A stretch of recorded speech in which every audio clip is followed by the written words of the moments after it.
Hai Pemsolik, balik lagi sama aku Angel di channel Pems ID. Kali ini aku nggak sendirian nih, karena aku ditemenin sama Bu Vivi. Oke, jadi pada video kali ini kita bakal menjawab semua pertanyaan yang Pemsolik kasih seputar laptop gaming. Gimana? Langsung aja nih? Langsung Langsung aja ya, biar lebih cepat. Oke, ke pertanyaan yang pertama. Ini pertanyaan ada dari Theo Pratama 96. Baterai laptop gaming apakah bisa dikatakan aman karena bermain game harus dengan adaptor biar performanya lancar walaupun baterai udah versi terbaru yang sekarang. Jadi mungkin lebih ini ya, kayak biasanya tuh kalau mau main game kan kalau mau performanya lebih oke harus dicolokin terus tuh. Tapi bakal bikin bocor gak sih ke baterai? Mungkin gitu maksudnya ya. Oh, sebenarnya sih kalau baterai laptop yang dibeli tahun sekitar 2010 ke atas harusnya itu rata-rata udah ada yang namanya fungsi auto switch.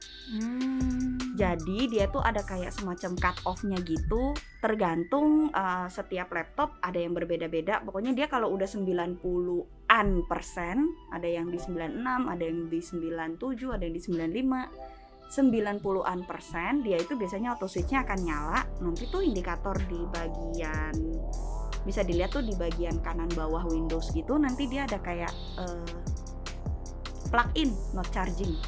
Oh. Dia tulisannya nanti akan seperti itu. Itu fungsi auto switch-nya jalan. Jadi itu baterainya itu nggak dicas sampai dia over gitu. Dia jadi ada langsung ke motherboard-nya itu ya. Kayak langsung arus aja gitu sih. Arusnya langsung lewat gitu. Jadi dia nggak langsung ngecas ke baterainya berulang-ulang sampai dia over. So harusnya aman meskipun dalam kondisi dicolok terus karena harus main game atau render itu memang harus dibantu tenaga dari adaptor, tapi harusnya aman. Oke, berarti masih aman ya Kak? Aman. Oke, lanjut ke pertanyaan selanjutnya. Laptop budget 27 juta apa yang recommended ya? Ini dari Valerian Ghazali, 27 juta. Wah, kayaknya banyak gak sih? Sultan ya? Banyak ya, lumayan. 20-an juta actually kalau lihat ROG seri baru dapat. Oh, oke. Yang 713, 513. Coba cek deh, itu atau 533 yang semacam itu 20-ish itu 20-an harusnya dia dapat. Itu udah dapat yang 11 gen. Terus kalau dari Legion banyak. Itu tapi ready stock gak nih di Pems? Ready ya, udah pasti ready ya. Oke, jadi itu udah banyak banget ya pokoknya ya sebenarnya laptop budget 27 jutaan itu ya. 20-ish itu dia harusnya bisa dapat sekitar RTX 2060 2070 dia bisa. Oke, udah langsung dapat RTX ya. Dapat RTX. Oke. Lanjut ke Umar Kosasi. Kapan Zephyrus G14 2021 rilis di Indo? Waduh. Belum ada kabar dari Asus Indonesianya. Tapi kalau biasanya sih kalau udah ada tuh nanti akan diinformasikan di kita punya web. Itu biasa ada di baris paling atasnya, kita akan kayak coming soon atau landing soon. Saat ini sih belum ada info lebih lanjut dari Asus Indonesianya. Oke, jadi memang masih belum ada info secara official ya. Jadi kita juga masih belum tahu nih. Apalagi untuk ngereadyin saat ini ya, masih belum ada ya. Belum. Oke, lanjut. Ini dari Denny Pratama 17. Bang, sambil mining itu bisa sambil main game nggak? Jadi mau sambil mining sambil main game? Maksudnya ini apakah barengan gitu Kak? Sambil mining nih, sambil main game, atau mungkin ini mining dulu nanti ntar malamnya ngegame. Nah itu mungkin perlu dijelasin lagi kali ya mau yang mana ya. Tapi kira-kira kalau misalnya sambil gitu bisa nggak sih laptop yang sambil mining sambil main game? Nggak direkomendasikan sih dalam kondisi mining itu kan. Sebenarnya si VGA itu udah di push loadnya tuh full gitu kan dalam kondisi mining. Jadi sepertinya kecuali bisa ada, tapi ini nggak mungkin deh, nggak bisa. Oke, jadi nggak direkomendasikan. Oh, memang nggak direkomendasikan, tapi mungkin bisa aja, tapi berbahaya. Gamenya apa sih? Kalau soliter sih bisa. Oke, kalau soliter masih bisa ya gamenya ya. Oke, lanjut. Ada pertanyaan dari Indra Kak. Siapa sebenarnya sosok di balik Bagas 31? Sopo Itu meneh. siapa ya Bagas 31? Aku mana tahu dia siapa. Mungkin dia namanya Bagas. Terus lahirnya di tanggal 31. Jadi taruh 31. Tapi 31 mungkin Februari. Aku nggak tahu itu siapa. Oke, ini kenapa jadi Bagas 31 ya? Ini kan bahasnya harusnya ke laptop gaming gitu. Lanjut aja deh. Ada pertanyaan dari Zaid.talk. Laptop gaming bisa di overclock nggak? Kalau dibilang bisa atau enggak, actually sebenarnya bisa, tapi tidak disarankan. Dengan heatsink yang cukup terbatas kondisinya dan kipas yang cukup mungil di laptop gaming itu, biasanya kita nggak rekomendasikan buat di overclock karena belum tentu kebuang nanti panas yang tercipta dari si kipas itu. Jadi tidak disarankan juga untuk overclocking ya? Enggak. Lanjut lagi dari Hasbi EXE susah juga. Oke, katanya ada GPU MXM. Kira-kira bisa dipasang ke laptop gak ya? Pertanyaannya lebih ke laptopnya apa sih sebenarnya? Oh gitu. MXM itu kan GPU yang dicolok tuh ke slot. Secara teknisnya nggak pinter banget tapi begitulah ya. Gitu. Itu cara mudahnya begitu ya. MXM itu kan adalah CPU yang bisa GPU yang bisa dilepas colok gitu tuh ke slot. Nah, problemnya si laptop itu disolder apa enggak VGA-nya? Kalau yang VGA-nya nih misalnya, VGA-nya yang disolder ke motherboard ya nggak mungkin dipasang MXM karena slotnya nggak ada. Kalau yang VGA-nya tipenya yang emang bisa dicopot, bisa karena berarti slotnya ada. Tapi itu pun biasanya tergantung BIOS-nya dari motherboard itu support VGA-nya sampai seri berapa. Terus power supply-nya dari si notebook itu berapa watt, itu adapter sama supply dari dalam motherboardnya yang bisa untuk menghidupi VGA-nya sampai seri berapa. Jadi ada beberapa hal yang perlu dipertimbangkan. Bukan cuman kayak ini bisa dicopot berarti ini habis aku copot aku bisa ganti apa aja gitu. Jadi tetap balik lagi ya ke kondisi laptopnya sendiri juga. Iya betul. Banyak hal yang perlu dipertimbangkan dalam mengganti VGA sebuah laptop. Oke. Jadi bukannya nggak bisa tapi balik lagi, tapi tergantung lah ya. Yes, kondisi laptopnya sendiri. Lalu selanjutnya ada dari Ramzi.nauf. Untuk laptop Intel generasi ke-10 di tahun 2021 itu masih worth it gak ya? Laptop Intel generasi 10 di tahun 2021 worth it gak? Sebenarnya gini sih, kalau dibilang worth it or not, kita mesti ngelihat dulu penggunaan dari si kakak ini buat apa. Karena kan kadang-kadang user merasa dia harus mengejar teknologi yang selalu terbaru, tapi sebenarnya penggunaannya sendiri pun nggak mencapai kapasitas 50 atau 60% dari si prosesor itu sendiri. Terus dia ngejar yang terbaru, budgetnya yang belum tentu sampai, sehingga kadang-kadang ada hal yang dia jadi korbankan. Padahal kan kadang-kadang dia mungkin tidak menggunakan kapasitas penuh dari si prosesor tersebut. Belum tentu prosesornya kepake full. Cuma karena dia mengejar performance. Bukan, dia ngejar seri gitu. Oh seri, lebih ke seri, ngejar serinya ya. Jadi kayak misalnya kan gitu. Tuh yang ditanya ini kan 10 gen di tahun 2021. Mungkin masuknya si kakak adalah kan sudah ada 11 gen. Oh iya. Worth it nggak sih aku beli 10 gen di tahun 2021 ini? Gitu kan padahal maksudnya. Udah ada dua yang udah ada 11, udah ada 11 gen, atau mungkin sudah ada Ryzen 5 yang 5000 di tahun 2021 ini. Masih worth it nggak sih aku beli yang 10 gen? Itu tergantung. Yang harus dipertimbangkan dalam membeli sebuah laptop adalah seberapa jauh laptop ini akan digunakan tenaganya.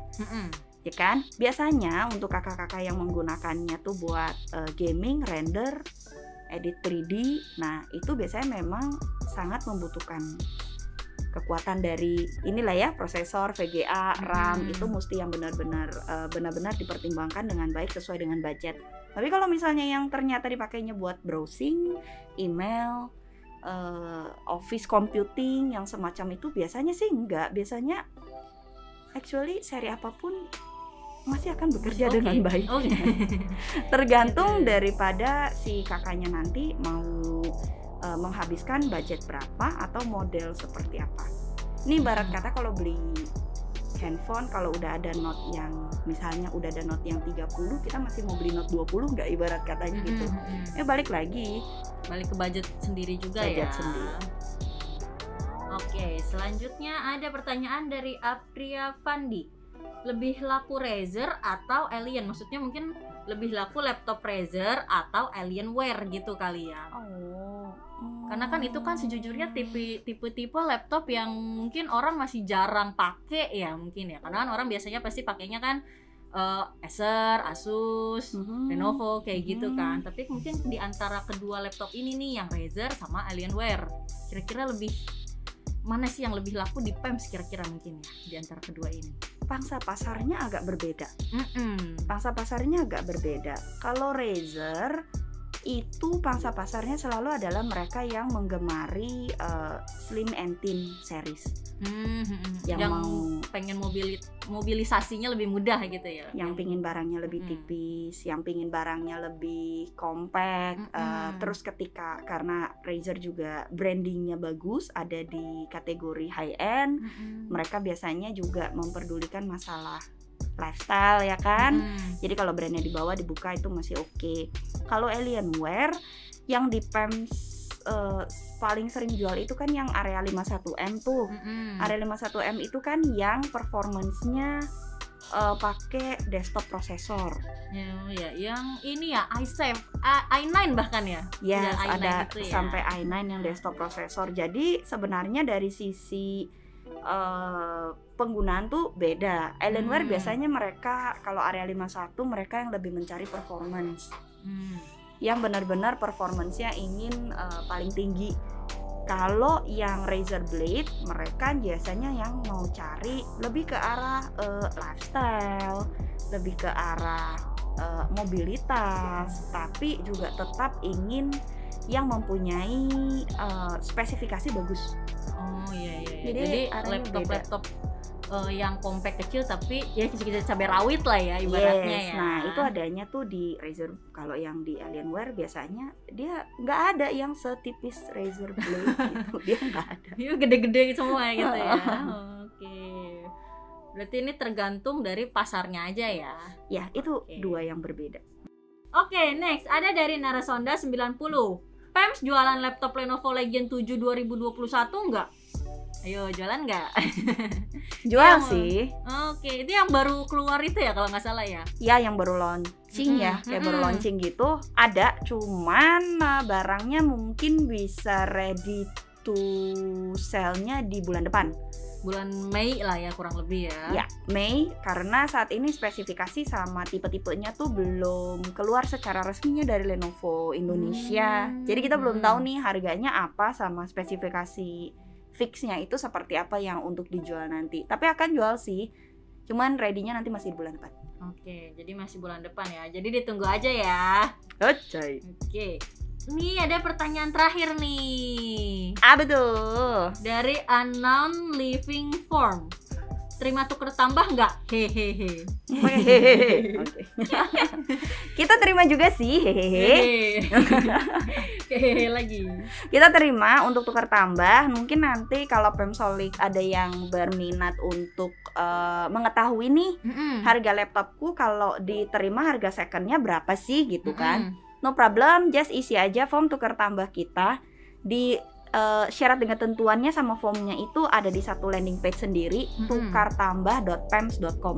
Oke, tukartambah.pems.com. Jangan lupa ya. Ya, jadi nanti silakan dicek aja di sana, ada syarat dan ketentuannya seperti apa. Terus ada juga form Bitly-nya nanti yang buat diisi, ada Google Form-nya yang udah dibuat. Isikan aja sesuai dengan yang dibutuhkan informasinya di sana. Nanti sekitar 2-3 hari kerja setelah mengisi form itu akan ada dari tim sales yang menghubungi kakak-kakak sekalian untuk menginformasikan harganya kalau diterima sekian. Jadi mau ditukar tambah ke laptop yang mana gitu. Kalau setuju silakan dilanjutkan, kalau nggak setuju ya diinformasikan aja ke salesnya. Oke, jadi memang balik lagi ada syarat dan ketentuannya. Tapi berat gak sih syarat dan ketentuannya kira-kira? Cuman isi kayak data laptopnya sih, karena cukup kan isi aja ya data laptopnya ya. Iya. Nggak perlu ini nggak sih kayak kasih dulu nih laptopnya, ini laptopnya nih kayak gini nih kondisinya, karena kan biasanya karena itu second ya, berarti kan kondisinya pasti beda-beda dong kayak gitu. Nah, harga yang diberikan nanti oleh tim sales yang menghubungi kakak itu sebenarnya adalah estimasi yang diberikan berdasarkan informasi yang dikasih. Itu estimasi. Karena kan informasi yang dikasihnya itu fisiknya dalam bentuk foto. Terus untuk kekurangannya diinformasikannya kan dalam bentuk teks tuh, nanti kakak-kakak yang isi sekalian kekurangan laptop ini apa, ataukah tidak ada kekurangannya. Nanti yang memvalidasi data dari fotonya dan kekurangannya apakah sesuai apa enggak itu dari pihak penerima laptopnya nanti. Kalau memang sesuai dengan yang diinformasikan di Google Form, harganya biasanya akan tetap sama dengan yang diinformasikan di awal. Tapi kalau tidak sesuai, mungkin akan ada penyesuaian harga gitu. Oke. Jadi tetap bakal dicek lagi ya kondisi sesungguhnya dari laptop itu sendiri. Betul. Gitu. Tapi untuk sebagai awal, karena kita juga mengetahui kondisi pandemi ini dari kakak Pemsolik semua kan mungkin nggak terlalu nyaman kalau hanya untuk mengetahui harga laptop secondnya dia harus travel ke PEMS gitu kan. Jadi diisikan dulu aja semuanya secara online. Ada diminta foto, spek, kondisi laptop, kelengkapan laptopnya apa gitu. Nah, kalau misalnya udah diisi lengkap, harganya 2-3 hari itu harusnya akan keluar lancar-lancarnya. Nanti tinggal ditimbang-timbang aja. Kalau kira-kira segini, worth it nggak? Aku mau nggak untuk tukar tambahnya? Oke. Berarti tetap bisa ya. Bisa. Mungkin kalau yang si kakak yang tadi nih mau coba tuker tambah, mungkin bisa dicoba langsung aja cek di proteksi apa namanya tadi, tukartambah.pems.com. Oke, karena tadi kita udah ke pertanyaan terakhir nih, jadi mungkin kita udahan dulu kali ya untuk sesi Q&A kali ini. Jangan sampai ketinggalan di sesi Q&A yang selanjutnya nih, karena bakal ada lagi bersama Bu Vivi pastinya. Jangan bosan-bosan. Oke, jangan bosan-bosan ya sama kita berdua. Oke, makasih banyak ya Bu Vivi udah bantu jawabin nih pertanyaan dari Pemsolik. Dan buat Pemsolik juga makasih juga ya atas semua pertanyaan kalian yang banyak banget ya ternyata ya pertanyaan-pertanyaan kalian yang menarik pastinya. Oke, yang terakhir jangan lupa buat follow semua sosmednya PEMS ya biar nggak ketinggalan semua infonya. See you.